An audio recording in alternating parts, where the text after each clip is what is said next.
May prayer rally na nakatakda ngayon sa Cebu City. Inaasahang tatalakayan ng pagbabago sa konstitusyon sa pamamagitan ng People's Initiative. Inaasahang dadalo si dating Pangulong Rodrigo Duterte. At nakatutok live si Nico Sereno ng GMA Regional TV, Balitang Isda. Nico? Ivan, mag-iisang buwan nga matapos ang prayer rally na isinagawa sa Davao City, mayroon ding gagawin ito dito sa Cebu City ngayong gabi.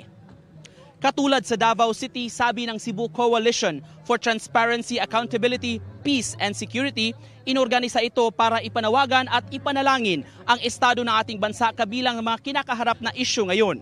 Isa raw sa mga inasahang talakayin dito ang panukalang pagbabago ng Philippine Constitution sa pamamagitan ng People's Initiative. Kinukwestiyon nila ang paraan sa pangangalap ng mga pirma.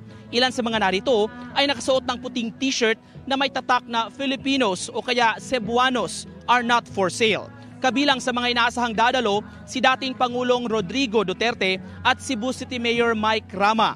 Ang Cebu City Police nag-deploy ng mahigit 300 pulis sa lugar. Ivan, alas 7 nga ngayong gabi nasang magsisimula ang programa dito sa Cebu City. Ivan? Daghang salamat, Nico Sereno ng GMA Regional TV, Balitang Bisdak. Mga kapuso, patuloy na tumutok sa mga balita. Mag-subscribe sa GMA Integrated News sa YouTube.